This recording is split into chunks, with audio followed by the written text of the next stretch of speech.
بون جماعة نكملوا مع الجزء الثاني. واش قلنا في الجزء الثاني؟ عطانا عبارة دالة اف اكس يساوي ln اكس ناقص ln اكس على اكس أس 2 فيه نفس مجال التعريف اللي هو من صفر إلى غاية زائد ما لا نهاية. صح. السؤال الأول كان حساب النهايات. أول شيء قلنا نكتبوا لا ليميت لما اكس يؤول إلى صفر بقيم كبرى ل اف اكس تساوي لا ليميت لما اكس يؤول إلى صفر بقيم كبرى ل ln اكس ناقص ln اكس على اكس أس 2. أول شيء واش نديرو تعويض افتراضي.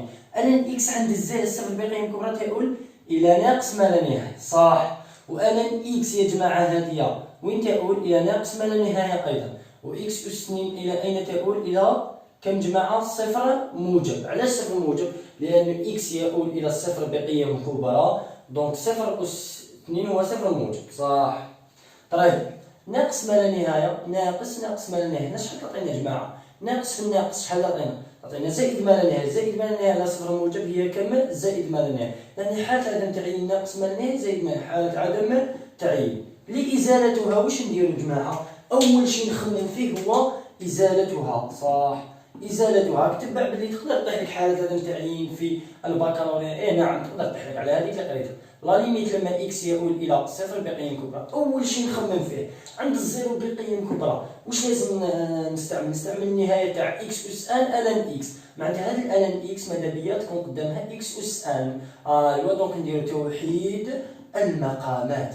توحيد المقامات جماعه واش تولي لنا ln اكس. شحال المقام اللي نحطو قدامها؟ نضربوها في اكس اس 2 نقسموها على اكس اس 2. هذه هي يا جماعه اكس اس 2 ضربنا في اكس اس 2 الفوق وقسمنا على اكس أس 2. هذا هو توحيد المقامات.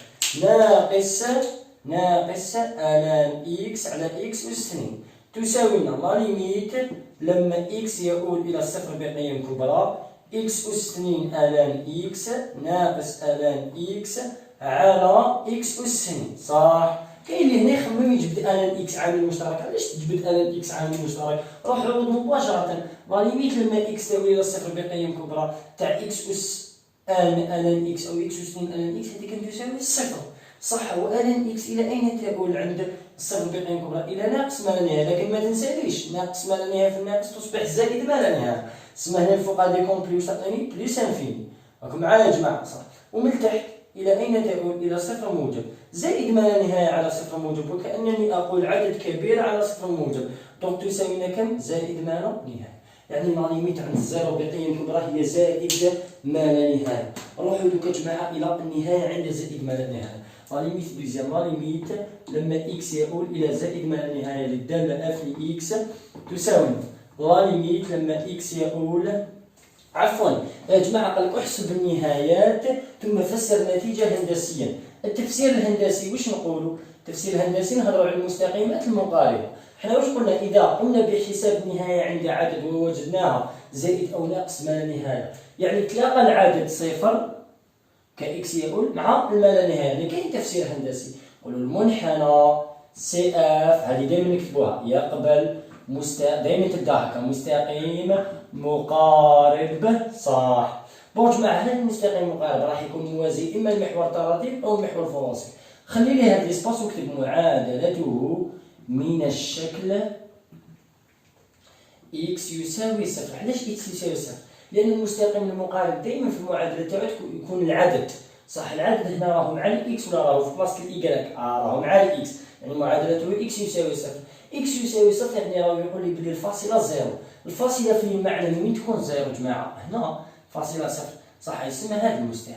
راك معايا؟ طيب بيان.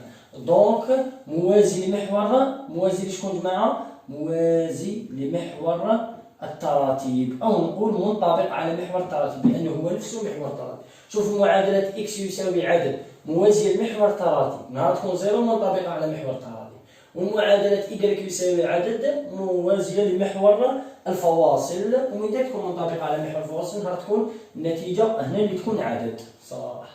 بون جماعه نجيو لا ليميت عند زائد ما لا نهايه. رانا تعطينا هنا كاين تفسير هندسي. اذا حسبنا لا ليميت عند زائد ما لقيناها عدد كاين تفسير. إذا لقيناها زائد لا ناقص ما لا نهاية لا يوجد تفسير. صح. بون إكس يؤول إلى زائد ما لا نهاية ln إكس ناقص ln إكس على إكس أس 2. ما توحد المقامات ما والو. أول شيء سي أحسب عوض افتراضيا. ln إكس عند زائد ما لا نهاية بلس انفيني و ln إكس على إكس أس ان هي زيرو عند زائد ما لا نهاية. هذه نهاية شاعرة وهذه أيضا نهاية شاعرة. يعني النتيجة كم؟ زائد ما لا نهاية. يعني لا ليميت عند الزائد ما لا نهايه، لا ليميت عند الزائد ما لا نهايه هي الزائد ما لا نهايه، ولا ليميت عند الصفر الباقي الكبرى هي الزائد ما لا نهايه. نفس النتيجه أستاذ. نعم نفس النتيجه تقدر تطيح. صح. نروحوا للسؤال الثاني. صح. السؤال الثاني: بين أنه من أجل كل عدد حقيقي إكس من صفر زائد ما لا نهاية، كل عدد من صفر زائد ما لا نهاية، فإن اف لإكس. شوف السؤال الثاني سؤال مهم. تبين أن كي نشتقوا اف لإكس نلقاوها من الفوق هي عبارة تاع جي لإكس، ومن تحت إكس أس 3. شوف الاشتقاق الاف لإكس يعطي لك عبارة المشتقة اللي من الفوق هي نفسها شكون جماعة؟ جي لإكس تاع الجزء الأول، ومن تحت هي إكس أس 3. نبداو حساب المشتقة. لازم نحسبوا المشتقة باش نعرفوا بلي تخرج لي نفسها. حساب المشتقة. بون ما ننساوش قبل ما نحسبوا المشتقة واش نكتبوا؟ اف دالة قابلة للاشتقاق على دي اف. تبع معايا مليح. حيث يا جماعة حيث اكتب لي اف لإكس الأول واش تساوي؟ الان إكس ناقص الان إكس على إكس أس 2. صح. كي نبداو نشتقوا الحاجة الأولانية نشتقوا الفوق اف بريم لإكس تساوي، نبداو مشتق الان إكس هو شحال؟ 1 على إكس. ساهلة معايا. الان إكس كي نشتقوها تعطيني 1 على إكس ناقص الان إكس على إكس أس 2. دايما كي تكون عندي عملية طرح ندير الناقص وندير العارضات باش ما نغلطش من بعد. معايا دالة على دالة تشفاولها او على في مشتق البسط في المقام، مشتق البسط في المقام ناقص مشتق المقام في البسط على المقام أس 2. صح. مشتق البسط هو شحال؟ الان إكس نشتقوها شحال؟ 1 على إكس. صح. في المقام كما هو. شوف بدل الألوان باش ما تغلطش في إكس أس 2 ناقص مشتق المقام مشتق الإكس أس 2 شحال؟ 2 إكس. راك تشوف الناقص. صح. في البسط كما هو الان إكس. شفت كيفاش ما نغلطوش جماعة؟ صح. على المقام أس 2. على المقام أس 2 إكس أس 2 نزيدو نديرو له تربيع. صح. طيب شو معايا يا جماعة؟ تبع معايا مليح. اف بريم لإكس تساوي 1 على إكس اللي كانت ناقص، ندير العريضة تاعي ونخدم داخل العرض قسمة إكس أس 4. تبع معايا مليح. إكس أس 2 في 1 على إكس. جماعة نختزلو الأس 2 مع الإكس هذه دونك تبقى لنا كامل إكس. دونك إكس أس 2 على إكس هي إكس. طيب ناقص 2 إكس الان إكس ناقص 2 إكس الان إكس. دوكا نحيو العريضة اف بريم لإكس تساوي، نحيو العريضة 1 على إكس ناقص إكس ناقص 2 إكس الان إكس على إكس أس 4. كنحيو يا جماعة العارضة. أول شيء الناقص هذه راهي قبل خط الكسر. أول شيء واش راح نديرو؟ توحيد المقامات. هذه فاش نضربوها في إكس أس 3 وهذا فاش نضربوه في إكس أس 3. لماذا يا جماعة؟ باش تصبح إكس أس 4 كما هي. دونك اف بريم لإكس يساوي لنا إلى إكس أس 3 ناقص، شوف معايا مليح كي توحد المقام. هذا الناقص كي تجي توزعها على البسط، كي تجي تطلعها إلى البسط توزع على الإكس وعلى 2 إكس الان إكس، دونك تصبح ناقص إكس زائد 2 إكس الان إكس. كاين بزاف يغلطوا هنا يا جماعة، بزاف اللي يغلطوا. كي يطلع هذا الناقص يعطيها غير للإكس، لا وزعها شغل راك تنجر فيها على إكس أس 4. أول شيء المشتقة تاعنا هذه هي نعم هذه هي اف بريم لإكس، لكن هو واش قال لك؟ قال لك من تحت لازم تخرج لك إكس أس 3 قبل ما تحوس على الجي لإكس الفوقانية. قال لك من تحت لازم تخرج شحال؟ إكس أس 3. يعني الفكرة راهي قدام.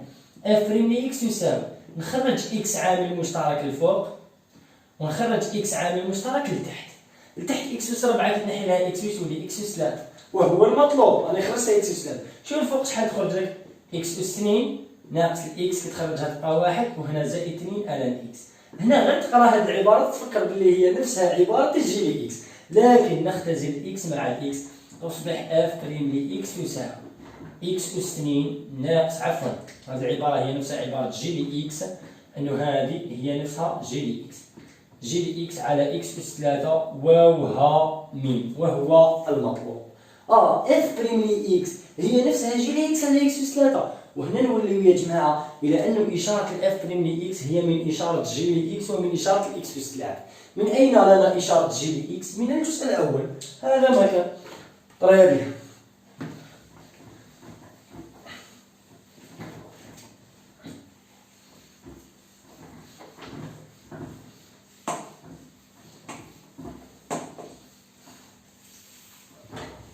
ما تنساش الليميت عند بلس انفيني بلس انفيني، وعند الزيرو بقيم كبرى هي ايضا بلس انفيني. صح. دونك مادام خرجت لنا الاف بريم لي اكس هي جي لي اكس على اكس اس 3. تبع معايا ولا واش راح نديرو يا جماعه؟ طيب طلب منا المطلوب. بعدها واش قال؟ استنتج السؤال تاعي. انا قريب نكمل يا جماعه. السؤال تاعي استنتاج اشاره، عفوا استنتاج اتجاه التغير. اتجاه التغير. صح. اتجاه التغير شنو راح نقولوا يا جماعه؟ نكتب ما نديروش حساب المشتقه، لانه رانا بينا المشتقه العباره تاعها وشنو هي؟ دراسه اشاره المشتقه. صح. اف بريم لي اكس يساوي جي لي اكس على اكس اس 3. طيب دوك واش راح ندير يا جماعه؟ لدينا مسبقا، نكتبوها، لدينا مسبقا جي لي اكس. هاي الاشاره تاعها شنو؟ اشاره جي لي اكس. عندنا اشاره جي لي اكس لا ما عندناش؟ صح. زيرو زائد ما النهايه تنعدم عند الواحد، كانت سالبه ولا موجبه. هاي لك نفسها. هذه اشاره شكون؟ جي لي اكس. صح. والاكس الاشاره تاعو شنو هي يا جماعه؟ الاكس اس 3 معرف من صفر زائد ما لا نهايه، ياك؟